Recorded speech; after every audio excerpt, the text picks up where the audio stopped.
It's a pleasure to be here.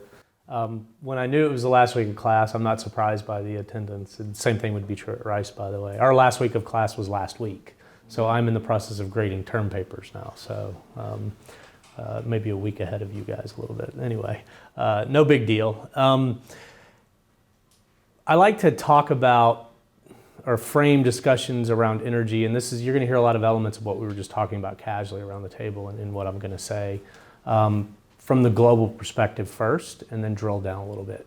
The reason I want to do this is because it's important to understand the challenges that we face when we want to talk about dual goals of economic and environmental sustainability, and how solutions are not necessarily universal. So in other words, everywhere in the world's a little bit different. And so a solution to achieve both environmental and economic sustainability needs to recognize the fact that everywhere in the world's a little bit different.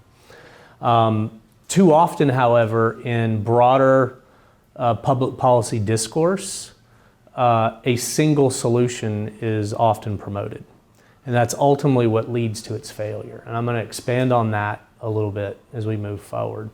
The other thing that has been remarkable to witness over the last 20 years, really, particularly in Western societies, is the lack of emphasis by governments on R&D. So R&D spending from a fiscal budget perspective has actually been in decline in real terms for the last 20 years. I have a colleague, Neil Lane, who was the science advisor to Bill Clinton, who recently wrote a book on this. It is no way to think about holding a leadership mantle and addressing the things that I'm going to discuss today. So, the idea that technology plays a significant part in any solution that we envision should be a given. I don't really think there's any debate about that. But how we actually see technology developed and adopted is an area that there's still a lot of uncertainty around and a lot of discourse and debate around. And governments increasingly are taking a smaller and smaller role in that space. And that's, I would argue, ignoring the fundamental issues that we are faced with. So I'm going to talk about the future, and I'm going to talk about sort of where things might be going. So this is a slide I like to show as a disclaimer about forecasting. So anytime you make a projection, I'll never forget when I was working on my dissertation. My dissertation was economic development, energy demand, and the environment. A series of essays on those issues. And I remember I was working on one of the pieces where I was actually engaged in trying to project what was going to happen with global demand for energy on a country-by-country basis, sector-by-sector basis, looking at declining energy intensity as a function of sectoral transition and shift within countries, as well as technological innovation. And he set me down finally. He said, "Ken, you need to stop fretting over this, right? Because your structure is good, just finish." It's like, yeah, but I keep getting new data and this is just not quite right. And you, as a graduate student, you're kind of focused on the minutia, really. And he said, "Look, it doesn't matter what you say about the future because you're going to be wrong. But nobody's going to remember what you said 6 months from now anyway." And I always laughed about that, right? And sort of looking back, he was absolutely right. But really the point of what he was saying was the following. It's not the forecast, it's not the point estimate that matters, it's the exercise that matters. Because when you go through the exercise, you actually develop a deeper understanding of what drives uncertainty. And that's actually where you begin to understand how different things can move the needle and to what extent they can move the needle. And that's actually where you begin to develop a deeper understanding of markets. So this is a great example of how bad forecasting is. So this black line, the dark black line, is the actual price of oil going back on an annual basis to 1979. It's in nominal terms, so it's not inflation adjusted. So you can see this thing, if we did it in real terms, back here would be up here, right? It would be as high. So, but you can see this thing is kind of all over the place, right? Goes all the way up through 2017. Well, these red lines that sort of and green lines, all the colored lines that jump off the black line, those are forecasts for the next 10 years of the price of oil made by the U.S. government forecasting agency at that time. Okay, So back here, it's the Federal Energy Agency, and then it becomes the EIA, right? Energy Information. You can see that these are never right, okay? Now, there's a lesson in this, and it's really highlighted by this quote right here. Best cure for high prices is high prices. So why is that? Well, because if you're in a high price regime, what does that do? It stimulates responses on multiple margins. It's going to stimulate a response for consumers to emphasize efficiency.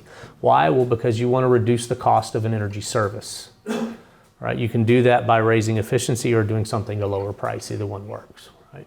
But in a world where prices are high and you're a price taker, you want to think about efficiency. And so you begin to do that. Well, what that does, it sets the stage for a reduction in demand, or a slowing in demand growth, if you will. By the same token, where prices are high, what do producers want to do? They want to go out and invest, figure out ways to bring more supply to market, and capture that margin. Well, that's going to shift the supply curve out. So you've got two things that are working against each other. And so it sets the stage for price to ultimately collapse. And so you end up in this world where when you're in a high price environment, new supply comes on, demand is abated, price drops. Now, when you're in a low price environment, what does that do?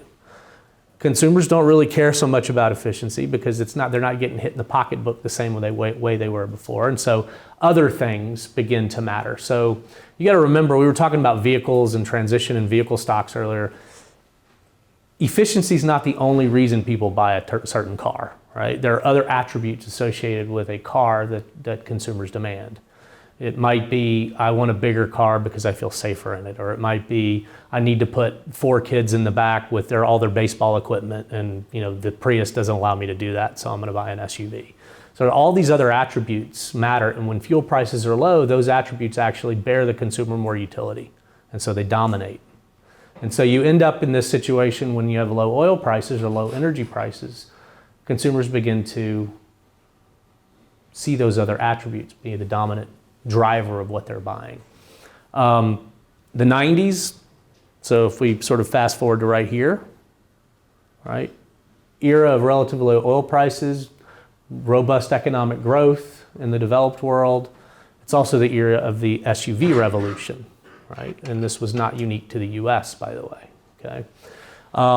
Why was that? Well, because efficiency was low on the totem pole in the pecking order of what drove my decision to buy a particular kind of car. During the same period, what do you see energy producers do? Well, they pull back on capital investment. They focus on really high return assets. They're not thinking about bringing lots of new supply to market. They're thinking about maintaining their existing supply portfolio. And so you don't see supply growing, but you see demand begin to accelerate, and that sets the stage for the next wave of the cycle, right? So you end up in this sort of perpetual kind of loop, right? Where you're going up and down, up and down, up and down.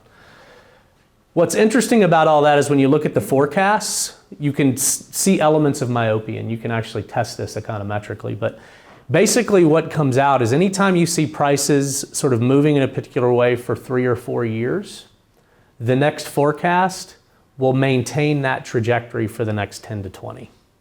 That's a ridiculous thing to say, right? I mean, it's basically, if it's been happening for 3 or 4 years, then it's going to happen for the next 10 or 20. Well, you can see historically that's never the case, but it's very difficult to break rank, right? And so you see a lot of this groupthink mentality in forecasting. But again, there's a valuable lesson in that, right? Understanding ultimately what drives the dynamics in the system. And then you can actually begin to think about why these projections are so wrong. All right, so having said that, I'm going to talk about the future. Whenever I talk about energy, this is a great place to start. And I'll spend a lot of time on this slide. So I just want you to get your head around what it's actually telling us. So this is classic Earth at night picture. It was made famous by National Geographic in the mid-1990s. It was on the cover of one of their magazines. It's a great thing to look at as an energy analyst because it tells us exactly where on the planet we're consuming energy. So everywhere you see little white dots, or where the lights are on, it's where we consume energy. There's a story in this. This is why we're going to spend a little time on this. So you notice eastern half of the United States, out here in the West where people live, right? Western Europe, Japan, South Korea, places in Australia where people live. South Korea is a fun one to point out, just from a geopolitical perspective, because at night it looks like an island, but it's not, right? This should highlight the importance of politics and geopolitics and access to energy. Well, I'm going to stop with that group of countries. Why? Collectively, that's the OECD, Organization of Economic Cooperation and Development. That is the most developed group of countries on the planet. Going back to the turn of the 20th century, that's the group of countries that really was the economic engine around global economic development, global trade, global demand for energy, etc. They're also the group of countries that are the most well-lit countries on the planet. Should you be surprised by that? Probably not. Okay. Very important number that you have to remember for the rest of the conversation. Collectively, that group of countries represents about 1.3 billion people. 1.3 billion. So remember that. Now let's turn our attention to this part of the world. India, China, the ASEAN region, so Asia Pacific. Collectively, about 3 billion. Fastest growing place in the world for the last decade. Will likely continue to be the fastest collection of countries around the world for the next 2 decades. Economic growth rates in excess of 6%, population growth rates in excess of 1%. Contrast that to the OECD. Economic growth has been absolutely abysmal, starting to turn around, but it's been abysmal. And I'm going to give you another data point. So economic growth in the OECD, so let's think about the United States. From 2008 to 2016, US average annual growth rate of 1.2%. Contrast that to the previous decade, it was 2.4%. Contrast that to the previous decade, it was 3.6%. So what do you see? Declining growth rate. Now, in that latter decade, right, basically 07 to 16, but we had the global financial crisis. So that had a big weight, right? But the recovery was very protracted, very long, very slow. Europe, so the European Union, this group of countries, similar pattern, but growth from roughly 7 to 16, 0.8% a year. Utterly abysmal. Population growth in these countries. In some countries, they're negative. Generally less than 1% a year. So you don't have a lot of impetus from population growth on energy demand, and you don't have a lot of impetus from economic growth on energy demand. So what should you expect to see if I showed you pictures of demand growth in these countries? Well, flat to declining growth. That's exactly what you get. Contrast that to growth in this part of the world. Global energy demand growth, this is the story. That's it. 3 billion people growing at 6% a year economically, over 1% a year in terms of population. That's the engine that's driving the global energy boat. So that's 1.3 plus 3, it's 4.3. I still have another 3.2 billion people to talk about. They live here, they live here, and they live here. Do you think sub-Saharan Africa is dark because there are no people? Not even close. It's a massive number of people that live there, but they live in the dark. They suffer from a condition we know as energy poverty. That's another area of research that we're actively engaged in. Energy poverty is a lack of access to modern energy services, and understanding what drives it's incredibly important if you want to understand how to fix it. I often tell my students, it's great to have a cause and be against something, but if you're going to stand up and be against something, be against poverty, because it is debilitating. Interestingly, and speaks to the geopolitics of this, When you look at areas around the world where there's active civil strife, civil war, whatever you want to call it, social upheaval, at night those places are dark. When people don't have hope, they tend to do irrational, extreme things. It's really that simple. So again, if you want to be against something, be against poverty. It's uplifting to see growth. It gives you hope. It gives you promise for your offspring. Right? Bequest mode has become real and tangible. All these things change the human condition in a dramatic way. When you suffer from energy poverty, you also tend to have lack of access to sanitation services. That means no clean water, no trash collection, certainly no recycling, right? You also have to go spend half your day seeking clean water in a well somewhere, or gathering firewood or dung so you can burn it for heat. That actually tends to lead to really negative health consequences. World Bank's done a lot of work on this. Right? But all these things are tied back to a lack of access to energy. So when we start thinking about the future of energy and we look at where the lights are on, this is really a story, the global energy story is a story of haves and have-nots. 1.3 billion people enjoy reliable, modern, efficient delivery of energy services. There's a segment of populations in this part of the world that are beginning to enjoy those things, but there's still real reliability issues, particularly in countries like India, a lot of these ASEAN nations, as I move off the coast in China. So there's still a lot of potential for demand growth, and you're likely going to see that potential fulfilled as those countries continue to develop and their economies grow and expand and populations grow. But we haven't even begun here. So when you're looking long term, there's a lot of demand out there that has yet to be satisfied. When you're looking long term, you have to realize you have to get out of your comfort zone of thinking about only the OECD. It's only 1.3 billion people. Globally, the population is expected to expand to plus 9 billion by 2050. None of that growth in the OECD. So what do you think is driving the boat? It's not the OECD.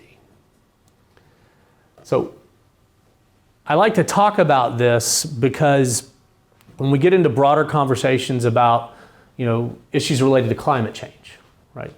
Carbon mitigation, carbon negotiations or climate negotiations, the COP meetings. Really interesting sets of issues begin to come up. So the first thing that I'll point out is you view the world from where you sit. That is true universally. So if you sit in New York City, your view of the world is different than if you sit in Houston, Texas, than if you sit in Los Angeles, than if you sit in Beijing, than if you sit in New Delhi, than if you sit in Riyadh, you name it, right? Your view of the world is different because the condition around you is different, right? The human condition shapes your view of the world. So you have to recognize that first. At the Baker Institute, we host on average about 17 delegations from foreign countries around the world. These are all ministerial level delegations a year. So every year, 17 different delegations. Sometimes they're repeat visitors, sometimes they're not. Sometimes they're from OECD countries, sometimes they're not. Conversations that they want to have with us, and these are generally Chatham House rules, private kind of conversations. They want to know what we're seeing in the energy space. They want to understand, what we're seeing geopolitically, what we're seeing in terms of market development, what we're seeing in terms of technological innovation, et cetera. Lately, they've all wanted to know what Trump means, and that's always a fun conversation, but we'll get to that later if there's time. But they just want to know. There's a lot of curiosity. And of course, we benefit because we get to hear their perspective. Interesting thing, among the non-OECD delegations, every single one has a different perspective on what's happening around the world and what's happening in their own country.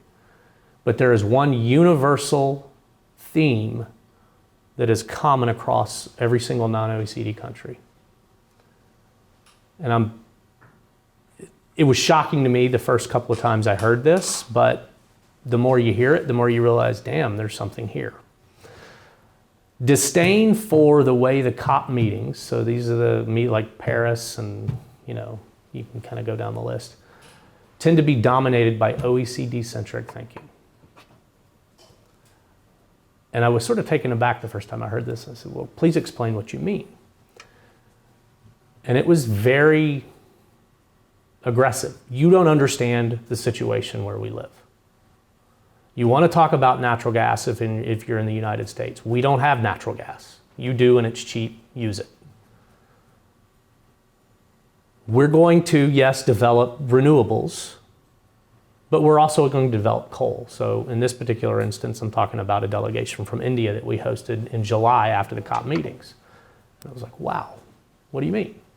Well, we're going to develop coal because we have it, first of all, and that's how you guys developed. You used what you had first. But it's not just because it provides low-cost form of energy. And this was the critical thing that changes the entire nature of the discussion. It's because when we develop our coal mines, when we develop rail infrastructure, when we develop delivery capability, when we develop combustion capacity, it puts hundreds of thousands of people to work. That phrase changes the entire discussion because you're talking about a country where unemployment is relatively high. They have aspirations for dramatic growth economically. They're seeking forms of electricity delivery that are reliable, and they're also seeking job creation opportunities. So the objective function for this group is different than the objective function if you're sitting in the United States or if you're sitting in Europe. And so when you hear that kind of discussion, you start to realize we need to sort of get out of our bubble and realize that the solution vector for a particular country may not be the same solution vector that exists for us. Now, interesting point about data. So you can always bring data back into this conversation, right? In the United States, you're seeing retirement of coal. That's going to continue. In Europe, you're seeing retirement of coal. You're also seeing some new coal being built, particularly in southern Germany. We can come back to that in a few minutes. But generally, the movement away from coal is also going to continue. Now, why is it happening in OECD countries, non-Asian OECD countries, I should say, because in Japan, they're not doing this. But why is it happening in non-Asian OECD countries? Well, it has to do with legacy. This is a really important word when you start thinking about energy transition. So the last major build out of coal-fired generation infrastructure in the United States was between 1978 and 1982. It was a massive amount of coal capacity added to the grid then. Had a lot to do with policy.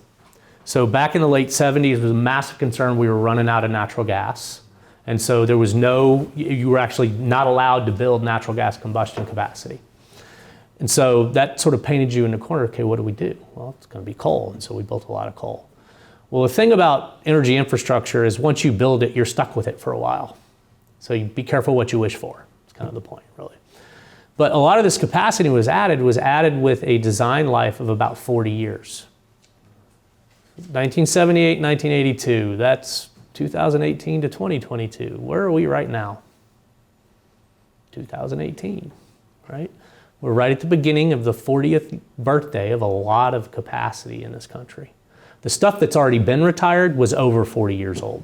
It was really old coal that was just very uneconomic and inefficient. And so now we're on the cusp of a new set of decisions. What do we do? Do we upgrade and retrofit all this old stuff?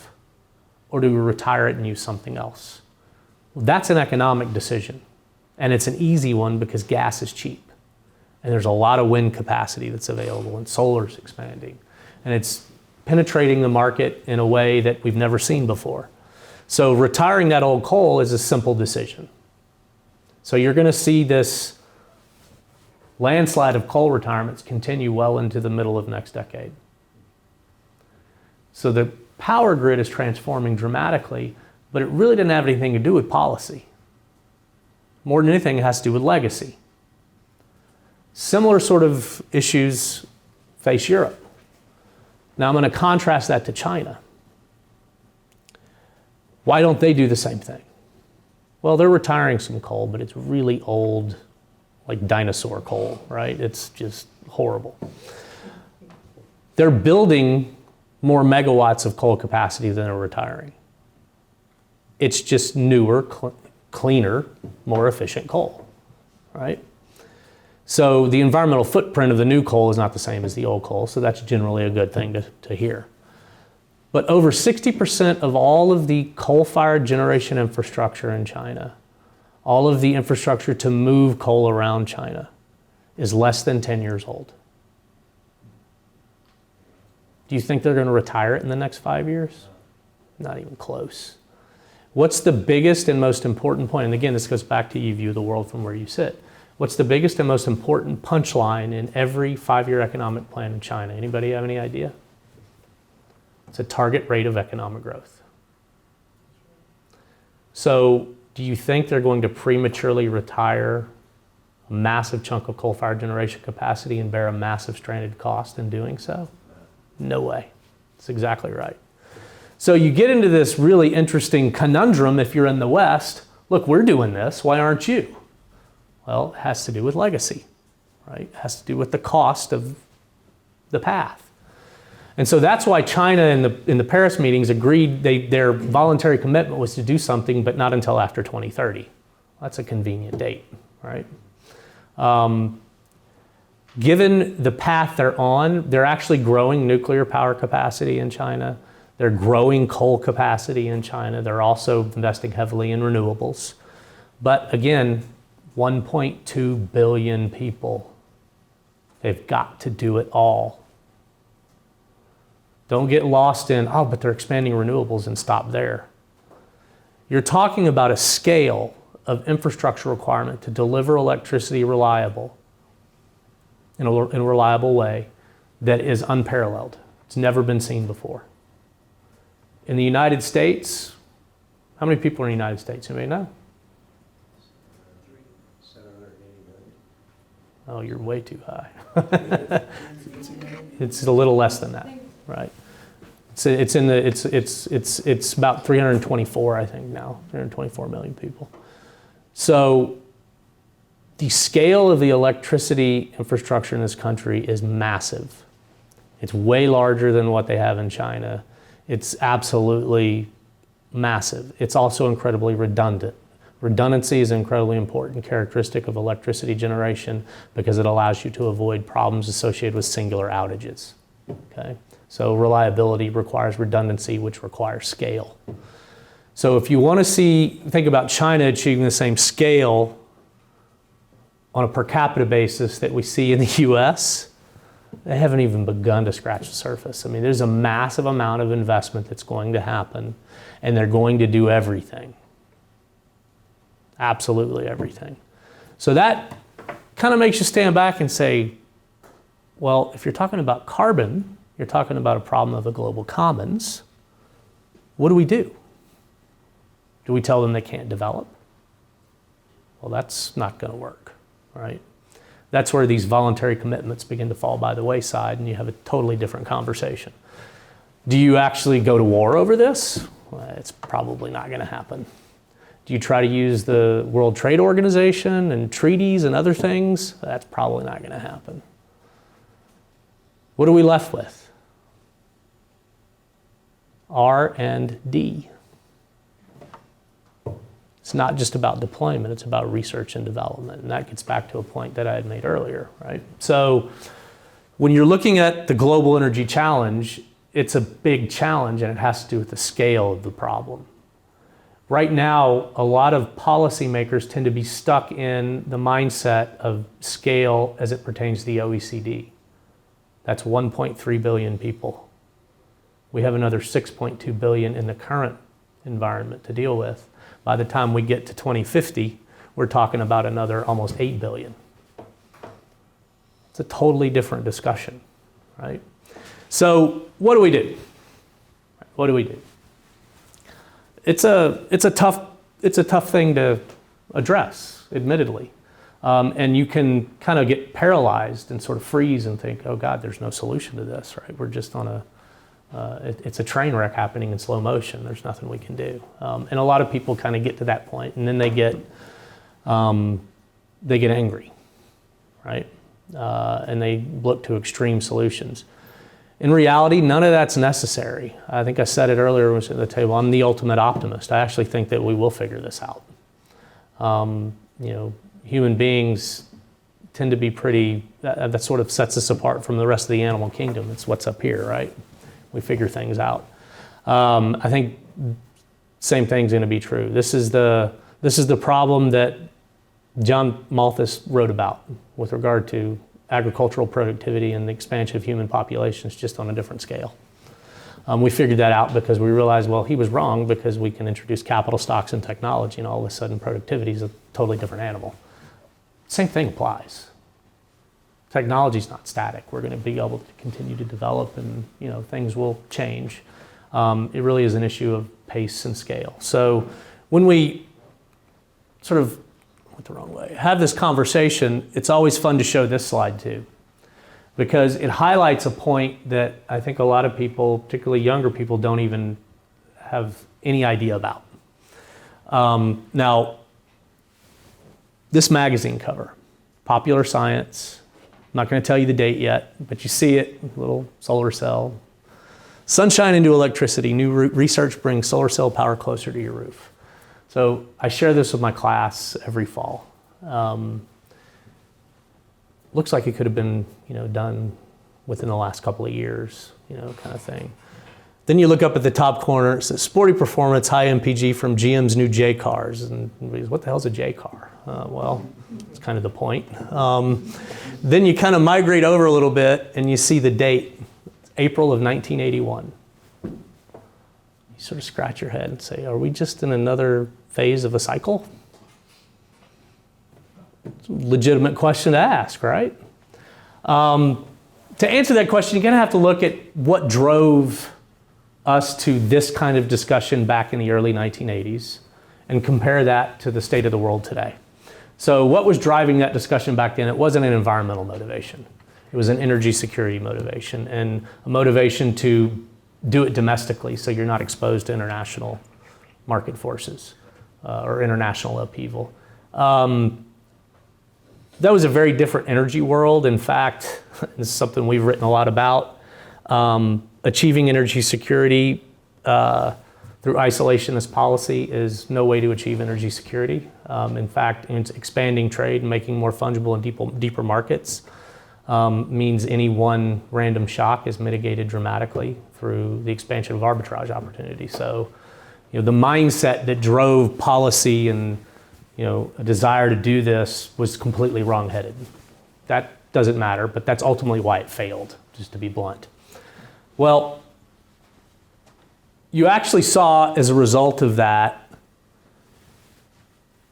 on the back end of, you get to like 1982, oil prices start to come down, right? Energy security concerns start to abate. Why is that? Well, because, again, responses on many margins. Oil prices rose in response to the Arab embargo in December of '73. Then they jumped again in the wake of the Iran-Iraq War and the Iranian Revolution. I just did those in reverse order, but nevertheless, they both happened. Oil prices kept climbing. In the mid-1970s, some interesting things happened on the supply margin. So in Norway and in the UK, they said, well, there's oil in the North Sea. Let's go try that out, right? And they started exploring, and they found stuff, and they started to develop it. And first step in is always the most expensive step. Then you figured out how to lower costs, and all of a sudden you had a commercially viable option. The Saudis realized as you get into the early 1980s, the North Sea is coming into its own. Other supplies are starting to grow in other parts of the world. They keep cutting production and losing market share, and prices falling anyway. Well, they quickly realized this is a stupid idea, and they turned on the taps in 1986 and flooded the market. The price of oil collapsed, drove a lot of that more expensive capital into bankruptcy. This is what was the precursor to the savings and loan crises and all these other things that happened that really affected the Texas economy in a negative way, but also Southern California. Well, that all kind of resulted in lower fuel costs that chased these higher cost options out, right? And so nobody was talking about wind and solar anymore by the time we got to 1990. It was just kind of this thing that was forgotten. There was still research dedicated to it, government-led research at NREL, for example, but even that pie had shrunk. Well, how is the present different? Well, we are on the heels of another rapid increase in oil prices, right? Energy security motivations were prominent again. You go back to 2005, oil prices had climbed consecutively for 3 years at that point. From 2005 to 2008, major oil executives, so oil company executives, were called to Capitol Hill on an average of twice a year to testify about why gasoline prices are going up. This is a perception is reality discussion. Their answer was the same every time. It's fundamentals, supply and demand. And then they would look at the CEO for Marathon or the CEO for ConocoPhillips or the CEO for ExxonMobil and say, why aren't you investing more? Well, because we don't believe the price is going to stay this high. Well, they were right. Quick thing to point out is that of all those oil companies, none of them are top 10 producers in the global oil market. Right? So this is a national oil company story, really. Well, prices kept rising, and by the time you got to 2007, 2008, you saw record capital expenditures in oil because expectations adjusted, right? Going back to that previous picture, and then the bottom fell out, right? Then it recovered a little bit, largely because of geopolitical risk related to Arab Spring and other things. I'm going to come back to that in a few minutes. And then the price fell again. Chased capital out. But despite all of that, despite price falling, you still see a push to renewables. So why isn't it being chased out? Because there's another element to the discussion now. It's environment. So environmental sustainability gives this some staying power, which is why the future from this point forward won't look like 1986 to 2000. It's a different discussion. So we are in a different world. Now, it is likely that the amount of investment in this space will slow, but that doesn't mean it's going to completely stop. It's going to continue to grow. The energy story is a long-run story. It's a very, very important point. Everybody wants to talk about something happening by 2025. It's not going to happen by 2025. Why? There's 3 words you have to remember. Technology, scale, and legacy. I've mentioned 2 of these when I talked earlier about China versus the US and Europe, right? This I've mentioned several times. They all 3 work together. So when you're thinking about energy transitions, you have to put your mind in the legacy, scale, and technology space. If you don't do that, you're going to come up with some really crazy hypotheticals. Why does legacy matter? Well, because the legacy of infrastructure is relevant when you're making investments in new infrastructure. The scale of the amount of investment that's required to create new legacy and displace old legacy is utterly massive.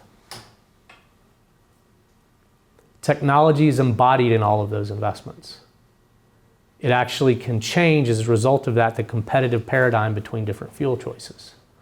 So those competitive margins are established by technologies embodied in all these different technology, or all these different options.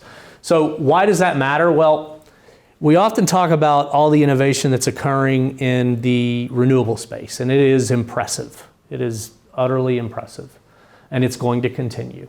There's a lot of learning by doing that's going on, as well as new innovations. Back in the early 1980s, everybody sort of thought the biggest wind turbine we'd ever have is 0.3 megawatts. Well, we've kind of blown that out of the water, right? And that kind of stuff's likely to continue. But you have to remember when you're thinking about the economics of all of this, that there are innovations occurring in the incumbent spaces as well. What do I mean by that? Well, innovations occurring to make the recovery of oil and gas and coal cheaper.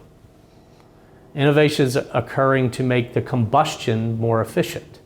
So this is combined cycle technology in the natural gas space. It means I go from a heat rate of 10,000 to 7,000. That's roughly a 30% increase in combustion efficiency. That means I don't need as much gas to generate a kilowatt hour of electricity. That lowers the cost of electricity, all else equal. Similar thing on the coal side. I've gone from these old big clunky things to these supercritical facilities where heat rates are close to 8,000, down from near 12. That means I don't need as much coal to generate the same kilowatt hour of electricity either. That lowers the cost of combustion. So it's about the cost of delivering the energy service to the consumer. That's ultimately who makes the decision about what the fuel choice will be. So all of these things are happening in tandem, which means the competitive landscape is constantly shifting. That's why I typically tend to try to stay away from the word transitions, because the energy space has always been in transition, and it always will be. Innovations are constantly occurring to reduce costs. I mean, think about what it costs to fill up your tank with gasoline. If you put the same amount of water in your tank, how much do you think it would cost? It's roughly 5 times as much. Imagine that, right? You're talking about something that has to be produced by drilling a hole in the ground that goes 8,000 feet down, in some cases, if you're talking about shale oil, and then another 15,000 foot laterally. You have to hydraulically fracture it, stimulate the rock, produce the oil. Then you got to move the oil to a refinery. It's got to be, run through a distillation column, separated, then actually treated so you can create gasoline, then distributed to a rack where it can be picked up by a truck, driven to a station, put in the the tanks, then you can go fill up. And it's roughly 1/5 of the cost of a bottle of water. That's innovation. That's technology. That's what that does, right? So you have to understand that that is constantly evolving too. So understanding all of that is incredibly important. And then the layer over the top of all of it is right here. Policy and geopolitics. Makes the energy space incredibly complicated and a lot of fun to study, actually. So thinking about the future is no easy task. And whatever we say right here will not be right, because there's always things that are going to change, and they're going to change in these dimensions. Just remember, whatever happens today, we're stuck with it for a while. That's just the way it works, because you're establishing a new legacy and you're establishing it with a massive scale. This is why when you start thinking about where we're going, and this is one of the things we do, a lot of modeling, it's important to understand first where we've been, but then what that implies about where we might go. So we model energy demand by country for every country in the world, by sector, by fuel. So I'm going to run through a couple of things here just to kind of show you what it all kind of lays out as. This is a snapshot of GDP globally. That would be the top, right, by country. So you can see, focus on China and India for the moment. Here's the US in the dark, in this big blue one here, right? There's a big chunk of countries here in Europe. Canada and Mexico are right there. You kind of get an idea, but the labeling, the coloring, the color coding is the same, so you kind of get an idea. The engine of economic growth is shifting to Asia. So that's this from here to here. That's what I was talking about earlier. So this takes us from the current state out to 2040. Everything up to the black line has actually already happened. So just remember that, okay? This is global population by country. So there's North America, there's Europe, here's everybody else. This is what I was talking about earlier, right? I mean, we're just scratching the surface when we talk about the OECD. Notice Africa down here. This is what I'm talking about. Sub-Saharan Africa in particular is the bulk of these countries. That's South Africa, it's by far the largest, but this is a lot of people, right? Lights aren't on. If I go back up one, you can see there's not a whole lot of economic activity there either, right? So skip up. What does this mean for total primary energy requirements? This is all of the energy required to facilitate all of the end uses. So this is, when we talk about primary energy, we're talking about coal, oil, natural gas, hydro, nuclear, wind, geothermal, all the things that are primary sources of energy. When we get into gasoline and things like those are secondary sources, right, or final consumption. But what do you notice here? Where's the story being driven? At the bottom half of the graph, right? Look at Africa. Again, Not a lot of promise going forward. Now the GDP forecasts for the next 8 years, this is all IMF data, right? We don't make anything. We transition into a conditional convergence model from there because we're talking about economic development. But we don't try to reinvent the wheel when there's a lot of stuff that's already being done to address demographic shifts and everything else. So what does that mean for oil? Well, again, story dominated by what's happening down here in the bottom. What does that mean for natural gas? There's some expansion up here in the US, but largely it's a story driven down here by what's happening at the bottom. What does that mean for coal? So this speaks to a point I mentioned earlier. This is all in quadrillion BTUs. This is not in million tons. If it was in million tons, this would look even more dramatic because there's a lot of low quality coal combusted in this country and this country. Okay? So remember, everything up to the red lines, or the black lines already happened. Right? So this path is basically already set. You see coal retirements continuing in North America and Europe. As a matter of fact, this is getting narrower and narrower as we move forward, and that's going to continue. Coal's not going to completely disappear because there's still some stuff that is relatively new and more efficient that'll stay on the stack. But you can see that this story, the coal story, is very much a Asia-dominated story. And it's largely because it's already happened. So as we go forward, we have to think about how legacy and scale, in conjunction with what I just showed you, impact the energy mix overall. So we can look at this globally. So this is a snapshot of the data that I was just showing you from 92 to 2015. So this is all history, right? Needs to be updated for 16. Some data just recently came out for some of the less developed countries for 16. There's always a lag in data reporting. So anyway, this is crude oil, this is natural gas, this is coal, this is nuclear, hydro, this is wind, solar, and geothermal, at purple, and this is biomass, the gray. So renewables collectively are the gray to the blue, right? So we typically classify as renewables. We don't like the gray. The gray is not environmentally benign, it's really bad. The blue and the purple, that's good stuff, right? What you actually see here, and this is where it's really important to understand scale, right, and its effects when we start talking about growth rates, is from 2000 to 2015, this purple wedge, this environmentally benign renewables wedge, grew at an average annual rate of almost 16.3%. That is spectacular, right? That's phenomenal. You know, everybody here should hope their 401k grows at that rate for 15 years, right? It would be awesome. It's never gonna happen, but it would be awesome. Look at what that added to the total energy mix, a total of about 7.4 quadrillion BTUs. That's a big number, don't get me wrong, but it's 7.4. Now to highlight discrepancies, coal over the same period grew at about 4.1% a year. So roughly a quarter in terms of growth rate. Added almost 79 quadrillion BTUs. Exactly. The base matters. Don't get caught up in growth rates. If I add 1 to a base of 1, that's 100% growth. If I add 1 to a base of 100, that's 1% growth. I added 1 in both cases. Too often, and I can't tell you how many times I've heard this, you'll see stories or you'll hear presentations that want to pontificate about new energy futures and they focus on growth rates. It does not matter. Yes, it matters, but it does not matter when you're talking about delivered energy services. You have to recognize the base as well, okay? So what I just showed you, the business as usual, if I carry this out to 2050, so I was showing you all the fuels by country, so this is just stacking it all up, right? Now this business as usual accounts for stated national goals around nuclear power generation capacity expansions, coal expansions, renewables expansions, everything, as well as fuel competition. So you put the policy goals in there and then you allow the fuels to compete on the margins that are not bound by policy.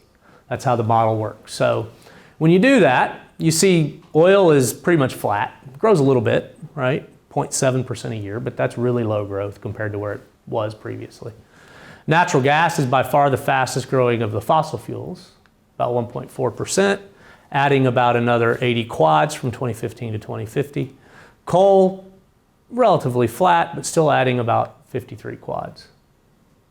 All that growth's in Asia, by the way, because there's actually decline in coal use in the OECD. Nuclear growing still, hydro growing still. Look at this purple wedge, just getting really big. That's a lot of added energy. So you're talking about a 35-year window where it grows at almost 6% a year. That's phenomenal. That's based on existing policy statements. So this is what's been already stated. And assuming that those goals are hit, right? And then this is biomass.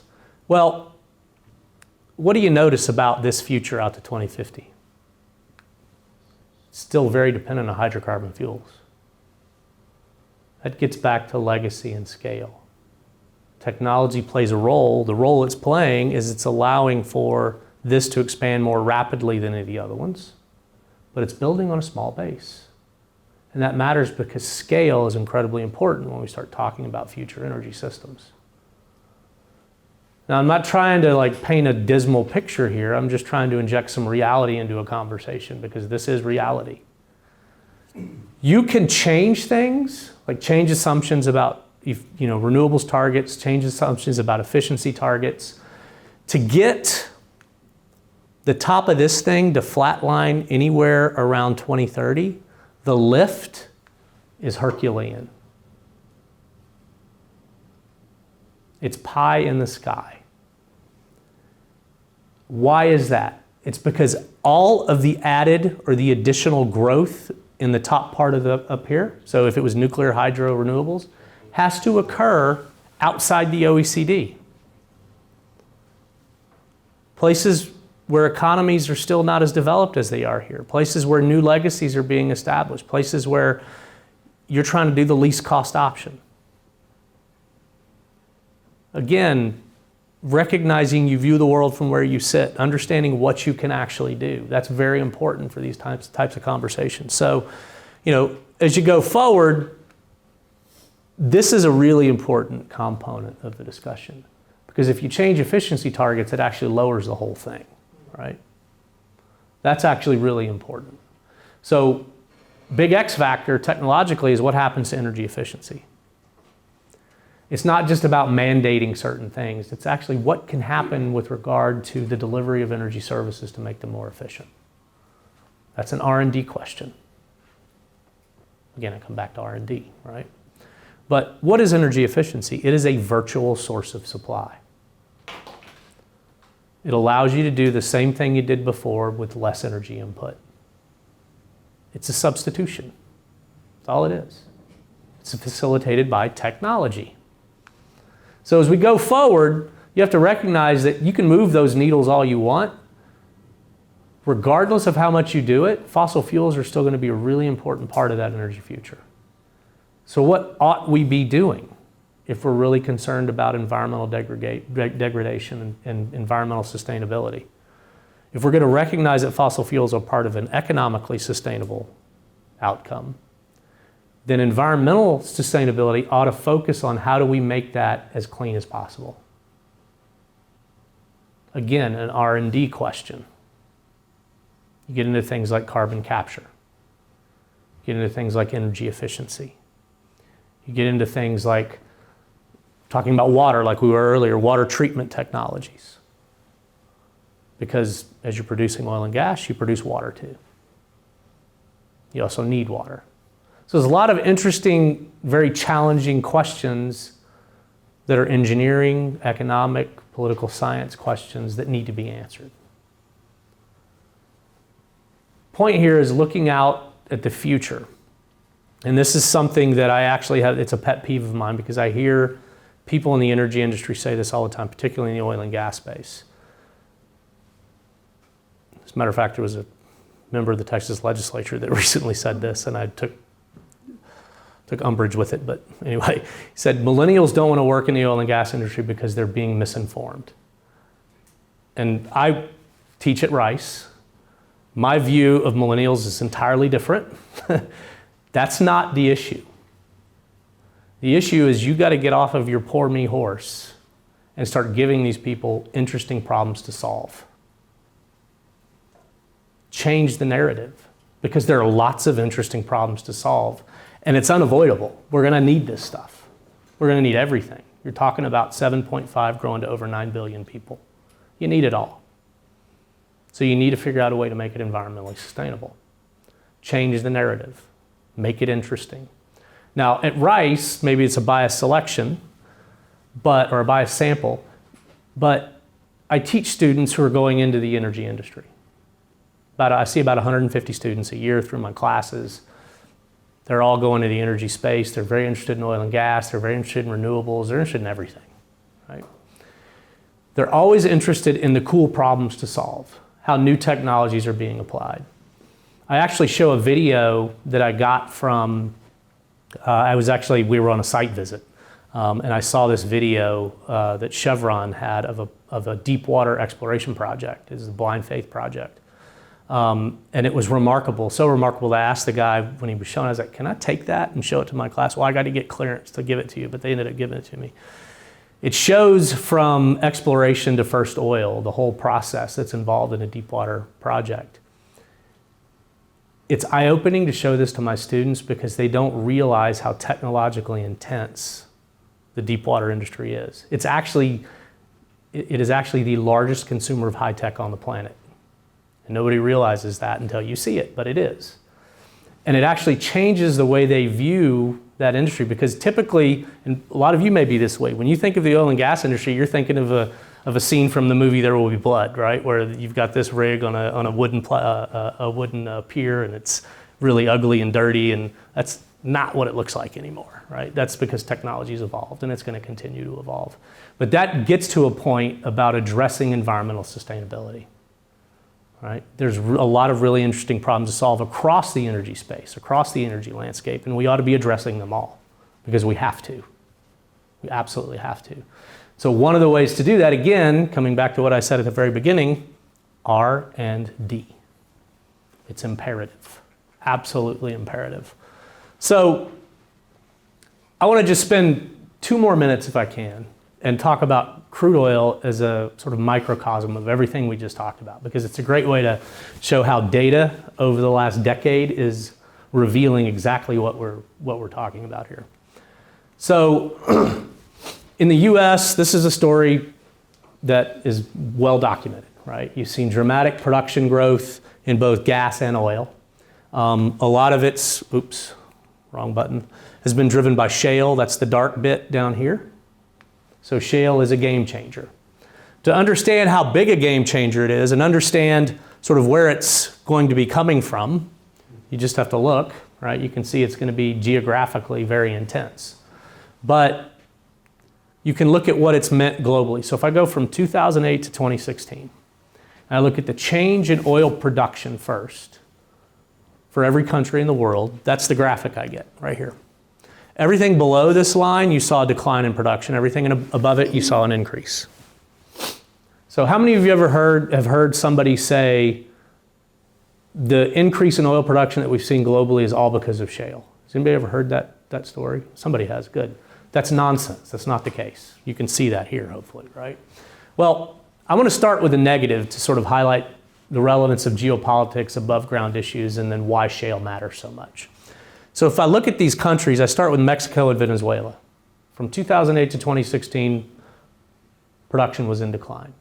Mexico's taken steps to address this with energy reform, but this has nothing to do with the resource base. It has to do with above ground issues, sector mismanagement. Issues in Venezuela have gone off a cliff. They're getting worse and worse, and you're going to see this decline continue. In Mexico, it's starting to stabilize, and then over the next 5 to 10 years, you'll see it turn around. That's largely because it takes that long for these deep water projects to get off the ground. Literally, you're talking about expenditures to first oil, initial expenditures to first oil, anywhere between 7 and 10 years. So it's a long time horizon, but it's coming. Keep going down the list. Norway, UK, that's an aging province, not above ground issues. It's related to just, it's getting old, basically, and you're going to see that continue likely. Here's where it gets really interesting. Iran, Syria, Algeria, Libya. Iran, sanctions. If I go to Syria, Algeria, and Libya, that's civil strife. It's the Arab Spring. Now, above ground issues I can attribute to Mexico, Venezuela, Iran, Syria, Algeria, Libya. If I just collectively take that group of countries, this is what's remarkable, it roughly equals that big blue thing. That's US production growth. So up until the very last year of this sample, the US was not exporting oil. It couldn't. It was against the law, right? So you might say, well, okay, well, how did that affect the global market? It means we imported less. So the global oil market is global. It's like a big bathtub. If I start taking cups out in one place and turn the spigot on in the other place, it keeps it level, right? That's kind of how it works. It's an incredibly fungible market. Well, you also saw production growth in Canada, Brazil, Colombia, and then other countries. Now, focus on this group. Haven't even mentioned Argentina, where there's a lot of production growth coming because there's significant investments in shale, and the Vaca Muerta in particular, which is a light tight oil shale deposit. In terms of frontier resource opportunities, I can go Canada with the oil sands, the United States with shale, Mexico with offshore. Keep going down, Colombia. Reform basically drove a lot of what happened there. Go offshore, Brazil, pre-salt, deep water. Argentina, shale. Venezuela is still a frontier resource opportunity, but it's not happening anytime soon. I want to ask you something. Have I left the Western Hemisphere? No. If I look around the rest of the world, those same frontier opportunities don't exist. Now, to finish the story, this is what happened to demand over the same period. Remember what I was telling you about the OECD? Oil consumption actually declined. This had a lot to do with really abysmal economic record, but it's also really high on the development ladder. So a little bit of additional growth isn't going to beget a lot of demand. Whereas additional growth here is going to bring a lot of new demand. It's exactly what you saw. So all that new supply on balance to offset all the above ground issues was refilling the tub to make sure these guys were getting what they needed. Now going forward, these guys are going to continue to grow. Those frontier resource opportunities, which were Western Hemisphere opportunities, it's changing the nature of the oil discussion, changing the geopolitics of energy. Because demand's in Asia, supply's not coming out of the Middle East and Russia. It's not where the growth is. It's still going to come from there, but it's not where the growth is. The delta's coming from the Western Hemisphere. So I'm mentioning this because in the international space, when we start talking about political motivation to do things, foreign policy and geopolitics also matter. So when you start talking about Western governments, so like the US government, what's it going to do? So the Obama administration recognized what I'm telling you. During the Obama administration, despite the Keystone decision, this whole idea of environmental legacy, they actually ramped up staffing and the exercise of diplomacy in something called the Bureau of Energy Resources at the State Department. That's because they realized every time they walked into a conversation, once we got into 2010, 2011, with an energy producing or energy consuming country, they always wanted to know about shale. The US moved from a large energy consumer to an energy superpower in the geopolitical context. That's game changing.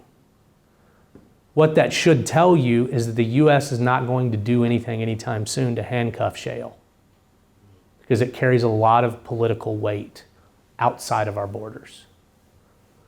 That's actually something we've written about. So when you talk about political impetus to do things like ban hydraulic fracturing or whatever, that typically happens at a local level because the calculus is shaped by local issues. When you try to elevate that to the federal level, it fails because the calculus is shaped, yes, by the local issues, but also by much broader issues. And that's why you're never going to see something happen at the federal level, despite what Bernie and Hillary were saying. To make something that would be legislative, it would have to be passed by Congress. And yes, you can talk about it to win political points, but don't bet on it ever being passed by Congress. So the US is in a very different place. And it has a lot to do with its influence politically in foreign markets. Energy as a tool, a foreign policy tool. It's not something, if you go back pre-2008, we could do, but it is something we do now. So I wanted to highlight the role of geopolitics in all of this. When we talk about energy transitions, you have to recognize that too, because it's part of the calculus. So notice this web we've sort of weaved is incredibly complicated, right? The point of all this is hopefully to elevate your minds to thinking about energy and energy transitions and new technologies in a way that's broader than just focusing on a singular technology or a singular option. Because they all matter. They're all going to matter. Demand sources are expanding. Supply sources are growing in new and very interesting ways. Renewables will continue to grow because environmental motivations are very real. But fossil fuels aren't going anywhere. So what does that mean? We've got to figure out a way to do these things in a more sustainable way. It's just that simple. The other option is to stop growing. You tell me which one's more realistic. It's probably not stop growing, right?